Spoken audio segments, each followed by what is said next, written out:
প্রিয় স্টুডেন্ট, আজকে আমাদের যে টপিকসটা আমরা আলোচনা করব সেটা হচ্ছে parts of speech. Parts of স্পিচটা হচ্ছে ইংলিশ গ্রামারের সবচেয়ে সহজ এবং সবাই জানে অনেক একটা গ্রামার, কিন্তু আমাদের এই জানার মধ্যে আমাদের অনেক কিছু মিসিং আছে বা অনেক কিছু ভুল আছে যে যে জিনিস আমরা ভুলের মধ্যে শিখছি। আর আমাদের এলাকার মধ্যে যে টিচারগুলো পড়ান ওনারা আসলে ওই বিষয়ে তো ডিপলি না জানার কারণে আসলে আমাদেরকে ভুল শেখায়, আমরা ভুল শিখি। ফার্স্ট অফ স্পিচ একদম সহজ গ্রামার, ক্লাস 3-4 থেকে শুরু করে সবাই গ্রামারটা জানে। আর 3-4 থেকে শুরু করে 9-10 এবং কলেজ এবং ইউনিভার্সিটি লেভেলে পড়ে আমরা কিন্তু ফার্স্ট অফ স্পিচটা কী জিনিস সঠিক যে ধারণাটা সেটা পাচ্ছি না। সো আজকে আমরা ফার্স্ট অফ স্পিচের সঠিক ধারণা নেব। চলো আমরা শুরু করি। Here the first of speech. First of speech, first of speech আমরা যদি অর্থ করতে যাই, ফার্স্ট অর্থ হলো অংশ। ফার্স্ট অর্থ হলো কি? অংশ, ফার্স্ট। আর অপর অর্থ হলো এর, আর স্পিচ অর্থ হলো বাক্য, বাক্য বা বক্তব্য, বাক্য বা বক্তব্য। নেটফ্লিক্স আমরা ফার্স্ট যদি আমরা মিনিংটা করি সেটা হচ্ছে বাক্যের অংশ। আমরা জানি যে ইংলিশ যে শব্দটা সেটা যদি আমরা বাংলা করি তখন শেষের যে শব্দের অর্থটা সেটা শুরুতে চলে যায়, সেক্ষেত্রে হয় বাক্যের অংশ, সেটা অংশের বাক্য নয়। কারণ ইংলিশ যে ওয়ার্ড শেষ ওয়ার্ডটা বাংলা করার সময় আগে দিয়ে শুরুতে চলে যায়, সেক্ষেত্রে ফার্স্ট হলো বাক্যের অংশ। আচ্ছা, এখন আমরা যদি কয়েকজন স্টুডেন্টদের প্রশ্ন করি, বলো তো ওয়াটার কোন ফার্স্ট অফ স্পিচ, সেই নির্দিষ্ট আমাকে বলে দিবে হোয়াট ইজ দ্য নাউন, সে আমাকে বলে দিবে হোয়াট ইজ দ্য নাউন। যদি আমি তাকে প্রশ্ন করি গো কোন ফার্স্ট অফ স্পিচ, সে আমাকে নির্দিষ্ট বলে দিবে গো একটি ভার্ব। ওয়াটার সে নাউন বলছে কারণ ওয়াটার হচ্ছে একটা নাম, আর কোনো কিছু নামকে নাউন বলে, যেটা আমরা জানি। আর গর্ত হলো ভার্ব মানে কোনো গর্ত হলো যাওয়া, যাওয়া এটি কাজ। সো এটাকে আমার সে ভার্ব বসিয়ে এটাকে ভার্ব বলবে। আচ্ছা, তারপর আমরা যদি দেখি SOW শো হচ্ছে কি দেখানো। শো অর্থ অনুযায়ী একটা ভার্ব হয়, দেখা একটা আমার যে কোনো কাজ একটি ভার্ব, সেটা ভার্ব হয়। আচ্ছা, আমরা যদি টকের কথা বলি, TALK টক অর্থ কথা বলা, তাহলে সেটা কি বলবে? ভার্ব। এখন দেখো তো আমরা এটাকে ভার্ব বললাম, এটাকে আমরা নাউন বললাম। কত আমরা যদি হোমের কথা বলি, HOME হোম অর্থ বাড়ি, এটাকে সেই নির্দিদায় নাউন বলে দিবে। খেয়াল করো তো, এটাকে সেই নাউন বললো কারণ ওয়াটার অর্থ হলো পানি একটা নাম, এটা নাউন। গো অর্থ হলো যাওয়া একটি কাজ, সেটা ভার্ব। টক অর্থ কথা বলা একটি কাজ, সেটা একটি ভার্ব। শো অর্থ দেখানো, সেটা একটি কাজ, সেটা একটি ভার্ব। হোম হলো হোম অর্থ বাড়ি, হোম একটি নাউন, হোম অর্থ বাড়ি, হোম অর্থ নাউন। দেখো তো সেই এই যে ওয়ার্ডগুলোকে আমাকে বললো, এটা নাউন, এটা ভার্ব, নাউন, এটা ভার্ব, আমাকে যে বললো সে কীভাবে বলছে? সে অর্থর দিক থেকে বলছে। নাউনের কোনো সংজ্ঞার মধ্যে লেখা নাই যে নাউন হচ্ছে নাউন। আমরা যখন ফার্স্ট অফ স্পিচ আইডেন্টিফাই করব বা নাউনটাকে খুঁজে বের করব, তখন সেটা অর্থ দিক দিয়ে করতে হবে, মানে অর্থ অনুসারে হয়, কিন্তু কখনোই না বিকজ অফ। আমরা যখন ফার্স্ট অফ স্পিচের সংজ্ঞাটা দেখি, আমরা দেখছি ফার্স্ট হলো বাক্যের অংশ। ওয়াটার এটা কোনো একটা বাক্য, এটা একটা শব্দ। গো এইটা বাক্য, এটা একটা শব্দ। টক এটা বাক্য, এটা একটা শব্দ। শো বাক্য, এটা একটা শব্দ। এখানে প্রতিটাই ইন্ডিভিজুয়াল একটা word. This is a word, this is a word, this is a word. It's not sentence, এটা কোনো একটা সেন্টেন্স না। বলে যেটা আমরা ফার্স্ট অফ যত বাক্যের অংশ, যেটা কোনো বাক্যই না, আমরা সেটাকে কীভাবে ফার্স্ট অফ স্পিচ বলে আইডেন্টিফাই করবো? সেটা যাই হোক, নাউন ফর্মেটিভ যাই হোক, এটা কোনো বাক্যই না, আমাদের ফার্স্ট অর্থ বাক্যের অংশ। যেটা আমরা শিখলাম যে এইটাকে আমরা ফার্স্ট বলতে পারি না, এটা ফার্স্ট কোনোটাকে আমরা ফার্স্ট অফ স্পিচ বলতে পারি না, বিকজ অফ এটা এই ওয়ার্ডগুলো যতক্ষণ না একটা সেন্টেন্সের অংশ হবে ততক্ষণ ফার্স্ট অফ স্পিচ বলা যাবে না। আজকে আমাদের ফার্স্ট অফ স্পিচের ডিপ যে পড়াটা, সেটা হচ্ছে ফার্স্ট অফ স্পিচ আমরা কখনো শব্দ দিয়ে আইডেন্টিফাই করব না, ফার্স্ট সাবজেক্ট হবে তো আইডেন্টিফাই করতে আমাকে অবশ্যই বাক্যের অংশ হতে হবে, শব্দের অংশ না। Because of first of speech হচ্ছে বাক্যের অংশ, শব্দের অংশ দিয়ে কখনো ফার্স্ট তৈরি করা যাবে না।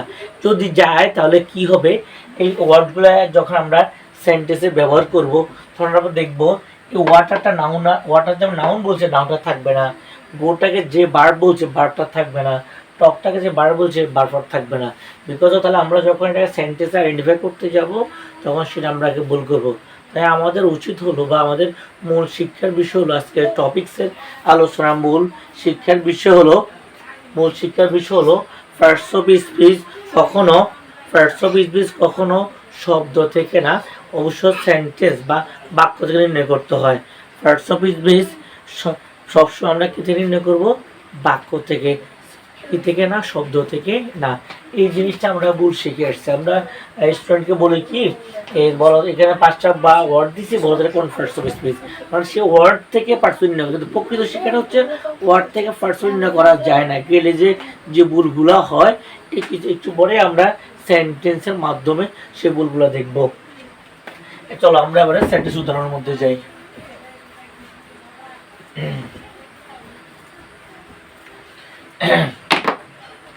যদি আমি বলি I need some water, I need some water। আবার যদি বলি I water the garden, use করে দেখো এখানে দুটো sentence, I need some water আর হচ্ছে I water the garden। ঠিক আছে, এখানে ওয়াটার আছে, এখানে ওয়াটার আছে। এখন প্রশ্ন হচ্ছে এই যে শব্দটা নিচে আন্ডারলাইন করা আছে সেটা কোন ফার্স্ট অফ স্পিচ। আমরা প্রথম সেন্টেন্সে দেখলাম হচ্ছে ওয়াটার আন্ডারলাইন করা, এবং দ্বিতীয় সেন্টেন্স দেখলাম যে হচ্ছে ওয়াটার আন্ডারলাইন করা। এখন এইটা কোন ফার্স্ট অফ স্পিচ, এটা কোন ফার্স্ট অফ স্পিচ।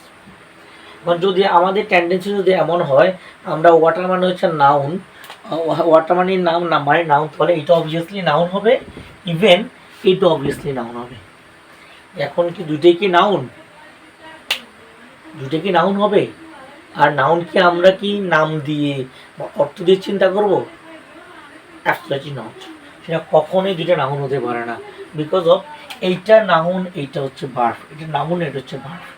এখন এইটা নাউন কিভাবে হলো এবং এইটা ভার্ব কিভাবে হলো, সেটা হচ্ছে আমাদের আজকের মূল শেখার বিষয়। আমরা এই ওয়াটারটা সেটা সেম, এই ওয়াটারটা নাউন হলো, এই ওয়াটারটা ভার্ব হলো, সেটা কেন? আর আমরা যখন এটাকে যদি শব্দ হিসেবে চিন্তা করি আমরা দুটোকে নাউন বলবো, এটা কখনো আমরা নাউন বলবো না। কিন্তু অবভিয়াসলি সেন্টেন্স এটা ভার্ব, অবভিয়াসলি সেন্টেন্সে ভার্ব। কেন ভার্ব বললো, আমরা জানি হচ্ছে একটা সেন্টেন্স, আমরা যদি একটা অ্যাসার্টিভ সেন্টেন্স হচ্ছে তোমার স্ট্রাকচার হচ্ছে subject plus verb plus object, একটা অ্যাসার্টিভ স্ট্রাকচার। তাহলে আমরা দেখি যে এটা হচ্ছে কি সাবজেক্ট, এটা হচ্ছে ভার্ব, এটা হচ্ছে কি অবজেক্ট। সো এখানে হচ্ছে আর সেন্টেন্স হচ্ছে অ্যাসার্টিভ স্ট্রাকচার অনুযায়ী আছে। অ্যাসার্টিভ স্ট্রাকচার কীভাবে চিনবো, যখন ভার্বের আগে একটা সাবজেক্ট থাকবে, ভার্বের একটা কি থাকবে, সাবজেক্ট থাকবে। ওয়াটার একটা সাবজেক্ট আছে, তাই না? তাহলে সাবজেক্টের পরে সবসময় কি থাকে, অ্যাসার্টিভ ভার্বটাই আসে। তাহলে এটা সাবজেক্ট, ভার্ব, এটা অবজেক্ট। এখানে ওয়াটারটা হচ্ছে কি ভার্ব। এই সেন্টেন্সটা দেখি আমরা, আই নিড সাম ওয়াটার, এটা নাউন বলছি। এটা কেন নাউন হলো, এর সামটা হচ্ছে ডিটারমিনার। আমরা সামটা হচ্ছে ডিটারমিনার। আমরা একটা রুলস শিখবো আজকে, সেটা হচ্ছে ডিটারমিনার পরে যদি আমরা একটা শব্দকে কাউন্ট করি সেটা অবভিয়াসলি নাউন হবে। আর ডিটারমিনার পর যদি আমরা দুইটা শব্দ নাউন কাউন্ট করি, প্রথমটা অ্যাডজেক্টিভ, ওটা নাউন হবে। তো সাম যেহেতু ডিটারমিনার, সামের পরে সব যেটা আসবে অবশ্য নাউন। সাম আমরা সূত্র হচ্ছে এরকম যে ডিটারমিনার পর যদি একটা শব্দ আসে সেটা নাউন হয়, আবার ডিটারমিনার পর যদি দুটো শব্দ আসে তাহলে প্রথমটা হয় অ্যাডজেক্টিভ এবং পরটা হচ্ছে নাউন। সো ওয়াটারটা, এই ওয়াটারটা এখানে নাউন, এখানে ওয়াটারটা হচ্ছে কি ভার্ব। হ্যাঁ, এখন আমাদের প্রশ্ন হচ্ছে যে ডিটারমিনারটা কি। আমরা ডিটারমিনার একদম টোটালি যতগুলো ডিটারমিনার আছে সবগুলো ডিটারমিনার নিয়ে আমরা একটা ক্লাস করব, যে ক্লাসের মধ্যে শুধু ডিটারমিনার আলোচনা থাকবে। কারণ ডিটারমিনারে অনেকগুলো আছে, কতগুলো প্রকার আছে, সবগুলো প্রকার নিয়ে এবং সবগুলা উদাহরণ নিয়ে আমরা একটি ক্লাস নেব, যেখানে ডিটারমিনার নিয়ে আলোচনা থাকবে।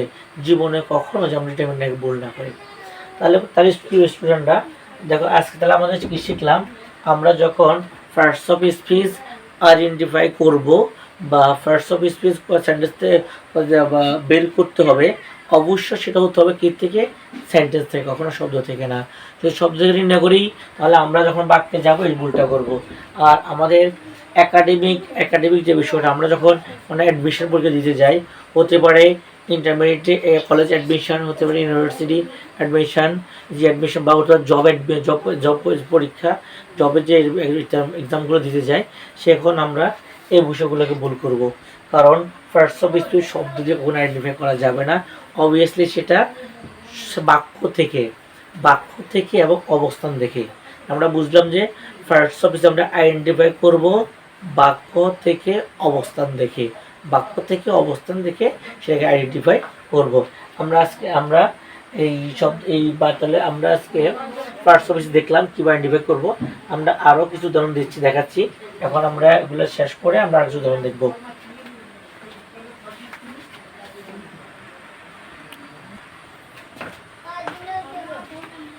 স্টুডেন্টরা, আমরা এখানে দেখো কিছু সেন্টেন্স লিখেছি। এখন আমরা এই সেন্টেন্সগুলো থেকে ফার্স্ট অফ স্পিচ আইডেন্টিফাই করব। খেয়াল করো, এই সেন্টেন্সটা, হিয়ার ইজ মাই স্কুল, এখানে আমার স্কুল। হি ইজ স্কুল বয়, সে একজন স্কুলের বালক। দেখো এখানে স্কুলের নিচে আন্ডারলাইন করা আছে, এখানে স্কুলে আন্ডারলাইন করা আছে। এখন এই স্কুলটা কোন ফার্স্ট অফ স্পিচ এবং এই স্কুলটা কোন ফার্স্ট অফ স্পিচ। দ্বিতীয় সেন্টেন্সটা হচ্ছে, I have a talk with him, আমি তার সাথে কথা বলছি। আর আই টক টু হিম, আমি তার সাথে কথা বলছি। এখানে টক, এখানেও টক। এই টকটা কোন ফার্স্ট অফ স্পিচ এবং এই টকটা কোন ফার্স্ট অফ স্পিচ। এরপর আসো, আই গো হোম, এই হোমটা কোন first of speech. I go to house, এই হাউসটা কোন first of speech. I dislike crying, আমি কান্না অপছন্দ করি।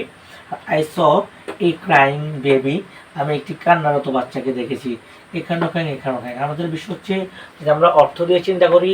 স্কুল একটি নাম, তার মানে এটা নাউন। আর এই স্কুল চিন্তা করতে, সেটা কি হবে খেয়াল করো। দেখো, হিয়ার ইজ মাই স্কুল, স্কুলটা দেখো, এখানে এই স্কুলের আগে কি আছে, মাই আছে। স্কুলে কি আছে, মাই আছে। মা হচ্ছে পজিটিভ, আর পজিটিভ হচ্ছে ডিটারমিনার অন্তর্ভুক্ত। আর ডিটারমিনার পরে যদি একটি শব্দ থাকে, সেটা অবশ্যই নাউন হয়। আমরা একটু আগে সূত্রটা দেখছিলাম যে ডিটারমিনার প্লাস নাউন। ডিটারমিনার যদি একটা শব্দ হয়, সেটা নাউন হয়। আর মাইট হচ্ছে ডিটারমিনার। তারপর হচ্ছে আসো পরের স্কুলটা দেখি। He is a school boy, সে এজ স্কুল বালক। তাহলে স্কুলের আগে কি আছে, আর্টিকেল। স্কুলের কি আছে, আর্টিকেল। তাহলে আর্টিকেলও এক ধরনের ডিটারমিনার। হ্যাঁ, আর যদি আর্টিকেল যদি আমরা সূত্রটা যাই, article plus noun. That means আর্টিকেলের পর যদি একটা শব্দ থাকে, সেটা অবশ্যই নাউন হবে। আর্টিকেলের একটা শব্দ থাকে কী হবে, নাউন হবে। আর যদি আর্টিকেলের দুইটা শব্দ থাকে, article plus adjective plus noun. That means আর্টিকেলের পর যে একটা শব্দ থাকে, সেটা নাউন হয়। আর আর্টিকেলের যে দুটো শব্দ থাকে, প্রথম অ্যাডজেক্টিভ পরটা নাউন হয়। বা দেখি একটা আর্টিকেল হচ্ছে এ অ্যান্ড দা বা দি, এই তিনটে হচ্ছে আর্টিকেল যারা শব্দ হয়, সেটা নাউন হবে। আর আর্টিকেলের দুইটা শব্দ আছে, প্রথম অ্যাডজেক্টিভ পরটা নাউন হবে। আর আর্টিকেল ডিটারমিনার। আচ্ছা, এবার আসলে এটা যেহেতু আর্টিকেল দুইটা শব্দ, তাহলে স্কুল, এখানে যদি স্কুল নাউন, যেখানে স্কুলটা নাউন না, বিকজ অফ আর্টিকেলের পরে দুইটা শব্দ আছে। আর দুইটা নাউন কখনো পাশাপাশি একসাথে বসতে পারে না। যখন দুইটা নাউন পাশাপাশি একসাথে বসে, তখন প্রথম নাউনটা অ্যাডজেক্টিভ হয়ে যায়। আমরা এইভাবে বুঝতে পারি। অথবা আমরা দেখতে পারি যে আর্টিকেল পরে যে দুটো শব্দ হয়, প্রথম অ্যাডজেক্টিভ, প্রথম পরেরটা হচ্ছে নাউন। তাহলে আমরা স্কুলটা কখনো নাউন বলবো না, এখানে স্কুলটা adjective. Here is my school, এই স্কুলটা নাউন। কিন্তু হি ইজ এ স্কুল বয়, এই স্কুলটা হচ্ছে অ্যাডজেক্টিভ। মানে স্কুলে একটা আর্টিকেল আছে, আর আর্টিকেল পর দুটো শব্দ। আর্টিকেল পর দুটো শব্দ হলে প্রথম অ্যাডজেক্টিভ, পরটা নাউন। এর জন্য প্রথম স্কুলটা হচ্ছে নাউন এবং দ্বিতীয় স্কুলটা হচ্ছে অ্যাডজেক্টিভ। একই শব্দ হওয়ার সত্ত্বেও এটা নাউন, এটা অ্যাডজেক্টিভ। আশা করি আপনারা বুঝতে পারছেন। কিন্তু হচ্ছে I have a talk with him. আমি তার সাথে একটি কথা বলছি। TLK টক, টক অর্থ কথা বলা, এটা একটা কাজ, সেটা ভার্ব আপনারা বলে ফেলবেন নির্দ্বিধায়, হ্যাঁ এটা একটা ভার্ব। তারপর আমরা আসি I talk to him, আমি তার সাথে কথা বলছি, কথা বলা একটা কাজ হচ্ছে ভার্ব। কিন্তু এই দুইটা সেন্টেন্সে এই টক দুইটা একই রকম হওয়া সত্ত্বেও কিন্তু দুইটা ভার্ব না। তার কারণ হচ্ছে এই টকটা হচ্ছে ভার্ব হিসেবে ব্যবহার হয়েছে। আই হচ্ছে সাবজেক্ট পরে বা তারপরটা হচ্ছে কি অবজেক্ট, কিন্তু এই সেন্টেন্সে আইটা ভার্ব হিসেবে ব্যবহার হয় না, বিকজ অফ আইয়ের আগে একটা আর্টিকেল আছে। আইয়ের আগে একটা আর্টিকেল আছে, আর আর্টিকেলের পর যদি একটা শব্দ হয় সেটা অবভিয়াসলি নাউন হয়। আমরা এই সূত্রে দেখেছি যে আর্টিকেলের পর যদি একটা শব্দ হয় সেটা কি হবে, নাউন হবে। তাহলে এই আর্টিকেলের পরে টক আছে, টকটা এখানে নাউন, আর এখানে টকটা হচ্ছে ভার্ব। আমরা টক যদি আমরা অর্থ চিন্তা করি তাহলে দুইটাই ভার্ব হওয়ার কথা ছিল, কিন্তু না, এটা নাউন এটা ভার্ব। দ্যাট মিনস আমরা বুঝতে পারতেছি যে আমরা ফার্স্ট অফ স্পিচ নির্ণয় করব বা আইডেন্টিফাই করব সেন্টেন্সের অংশ হিসেবে, একটা বাক্য থেকে, কখনো শব্দ থেকে না, বাক্য থেকে এবং তার অবস্থান অনুযায়ী, কখনো অর্থ দিয়ে বা শব্দ থেকে নির্ণয় করব না। আমরা একটা সেন্টেন্স দেখি, I dislike crying, আমি কান্নাকেও পছন্দ করি, এখানে ক্রাইং। আবার I saw a crying baby, আমি একটি কান্নারত বেবিকে দেখেছি, এটাও ক্রাইং এটাও ক্রাইং। আমরা ক্রাইং যদি কাজ, আমরা এটাকে না ভার্ব বলে দিব, এটাকে ভার্ব বলে দিব, এটাকে ভার্ব বলে দিব, আর কি দুইটা ভার্ব কখনোই না, বিকজ অফ এখানে ক্রাইংটা সেন্টেন্সের অবজেক্ট, এটা সাবজেক্ট, এটা ভার্ব, এটা অবজেক্ট অনুযায়ী হয়েছে। আমরা আরেকটা জিনিস দেখে, এই একটা সেন্টেন্সের নাউন আইডেন্টিফাই করার একটা মাধ্যম হচ্ছে একটা সেন্টেন্সের ভার্ব, একটা অথবা একটা সেন্টেন্সের মানে ভার্বের সাবজেক্ট এবং ভার্বের অবজেক্ট সবসময় কি হয়, নাউন হয়। আবার কথাটা বলি যে ভার্বের সাবজেক্ট ভার্বের অবজেক্ট সবসময় নাউন হয়, এটা নাউন আইডেন্টিফিকেশনের একটা মাধ্যম হতে পারে, একটা সূত্র হতে পারে। সেক্ষেত্রে আমরা দেখি যে ডিসলাইক হচ্ছে ভার্বের অবজেক্ট নাউন, সেক্ষেত্রে ক্রাইং নাউন, কিন্তু এই ক্রাইংটা কখনোই নাউন বা ভার্ব কোনোটাই নয়, বিকজ অফ নাউনের আগে একটা কি আছে, আর্টিকেল পর যদি দুটো শব্দ, আমরা এই শব্দের সূত্রে আসি, আর্টিকেল পর একটা শব্দ হলো নাউন, আর আর্টিকেল দুটো শব্দের প্রথমটা যদি পরটা নাউন, তাহলে আমরা দেখতে পারি এটা হচ্ছে আর্টিকেল পরে দুটো শব্দ আছে, তাহলে অবভিয়াসলি এটা অ্যাডজেক্টিভ হয়ে যাবে এবং অ্যাডজেক্টিভ এটা নাউন হয়ে যাবে। এটা আছে আমরা I go to house, এইখানে এ হোম হতে বাড়ি, হাউস হতে বাড়ি, তাহলে দুটো কি নাউন। আমরা যদি অর্থ দিয়ে চিন্তা করি অবভিয়াসলি, দুইটাকে নাউন বলবো, কিন্তু অবশ্য দুইটা এখানে নাউন না। দেখো এখানে আমরা একটা সূত্র জানি, সেটা হচ্ছে ভার্বকে যদি কি বা কে দ্বারা প্রশ্ন করা হয় তাহলে নাউন পাওয়া যায়। ভার্বকে কি বা কে দ্বারা যদি প্রশ্ন করে তাহলে নাউন পাওয়া যায়। আচ্ছা দেখো তাহলে এই সেন্টেন্সের মধ্যে দেখো এই সেন্টেন্স, এটা হচ্ছে ভার্ব, এটা হচ্ছে কি ভার্ব, আর ভার্বের এটা কি, এটা হচ্ছে ভার্ব, এটা সাবজেক্ট, এটা ভার্ব, এটা হচ্ছে কি অবজেক্ট। আর অবজেক্ট যেহেতু নাউন হয়, আমরা জানি ভার্বের সাবজেক্ট এবং ভার্বের অবজেক্ট সবসময় নাউন হয়, এই জন্য এইটা এই হাউসটা হচ্ছে নাউন, আর এই হাউসের একটা প্রিপজিশন আছে, কি আছে, প্রিপজিশন আছে, কিন্তু এই হাউসের কোনো প্রিপজিশন, এই হোমের কোনো প্রিপজিশন নাই, এই জন্য এই হোমটা হচ্ছে অ্যাডভার্ব, আমরা বুঝতে পারলাম যে আজকে আমাদের ক্লাসের মূল বিষয়বস্তু হচ্ছে ফার্স্ট অফ স্পিচ হলো বাক্যের অংশ, আর first of speech, first of speech সংজ্ঞাটা চিন্তা করি, বাক্যের অন্তর্গত প্রত্যেকটি অর্থবোধক শব্দকে এক একটি ফার্স্ট অফ স্পিচ বলে।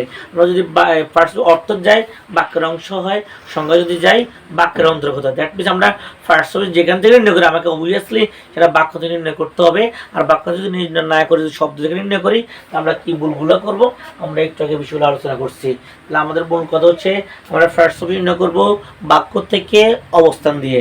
কথাটা আমি আবারও বলি, কারণ এইটা হচ্ছে মূল ইম্পর্টেন্ট বিষয়, কারণ আমরা ফার্স্ট অফ শব্দ নির্ণয় করি, আর ফার্স্ট অফ কখনো শব্দ নির্ণয় করা যায় না, কখনো যায় না, বারবার রিপিট করলাম। আমরা ফার্স্ট অফ নির্ণয় করব এ থেকে বাক্য থেকে অবস্থান দেখে, কোনো শব্দ থেকে না। ওকে প্রিয় স্টুডেন্টরা, আমরা পরবর্তীতে নতুন একটা ক্লাস নিয়ে আবারও আসবো। আজকের জন্য এখানে বিদায়, সবাইকে ধন্যবাদ।